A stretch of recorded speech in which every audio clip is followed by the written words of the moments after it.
Good morning mga ka-Fox Insights.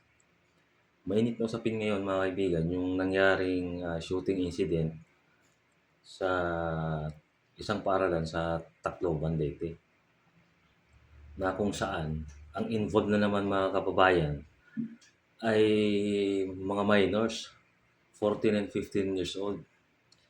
So, bago ang lahat, ang aking taos-pusong pakikiramay po sa mga pamilya ng mga batang ito na nadamay nga at naging biktima ng pamamaril ng dalawang batang kapwa nila estudyante. Ngayon, mga kababayan, bakit tila ba itong mga minor de edad na 'to napakalakas ng loob para magpasok at mamaril na lang sa loob ng paaralan? Nagimbalan lang sapagkat ang dapat ay pag-aaral sa isang silid-aralan ay nakatuon upang matuto ang mga bata, ngunit nagimbal lahat. Itong ang dalawang minor de edad na 'to ay pumasok at bigla na lang namaril. Just imagine 40 empty shells of caliber 45 and .38 revolver arms core ang na-recover doon sa crime scene. Could you imagine that kung hindi nakatakbo o pag-cover siguro yung ibang estudyante, mas marami pa ang naging biktima. Ayon sa report kasi mayroong 3 casualties and then 7 were injured dahil sa nangyaring pamamaril na yan. Ngayon, nakasentro ngayon usap-usapan sa security ng mga bawat paaralan sa Pilipinas, especially public schools. So, kung matatandaan ko nung ako ay nag-aaral sa high school, which is in Santo Tomas National High School, Isabela, meron kaming security doon sa gate, ng entrance gate ng school. So, dapat ganito rin ang gawin na ngayon ng ating pamahalaan sapagkat kung hindi gagawa ng action yan, huwag naman sana, pwedeng maulit po yung ganyang pangyayari. Now, bakit itong mga minor de edad na 'to, bakit ang lalakas ng loob para mag-commit ng crime? Any crimes involving these minors? Just simply because yung ano natin, Republic Act 9344 or otherwise known as the Juvenile Justice and Welfare Act of 2006.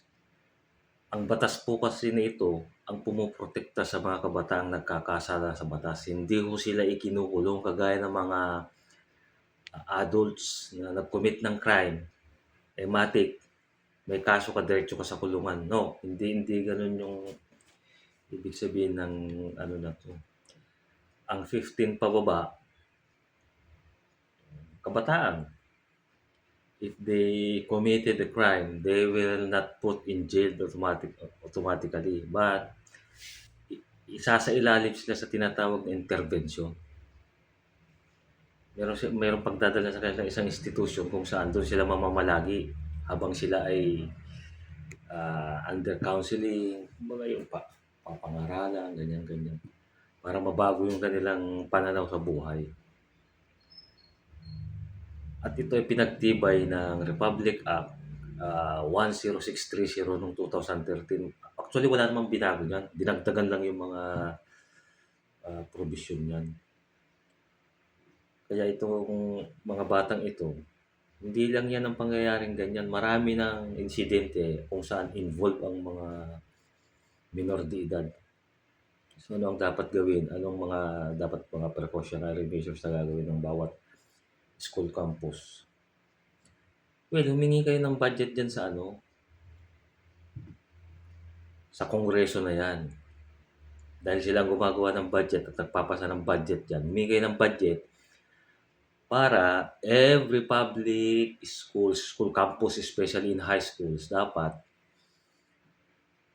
malagyan ng kahit isang ano man lang yan. Every entrance of the school, there should be security guard or whatsoever.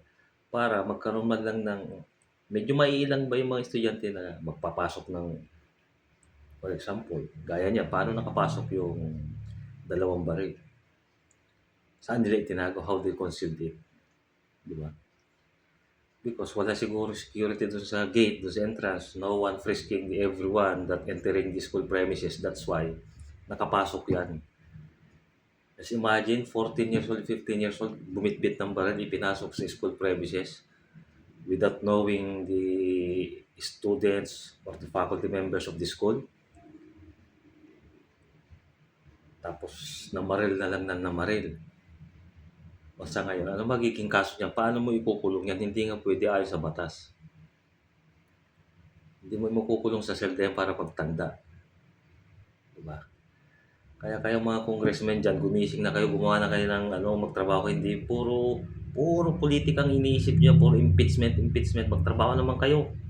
Kagaya niya, no? Ngayon, magpapasikat na naman kayo kasi may nangyaring ganyan. Lahat kayo may kanya-kanyang opinion na naman dyan. Dalaw doon, magpapakita doon.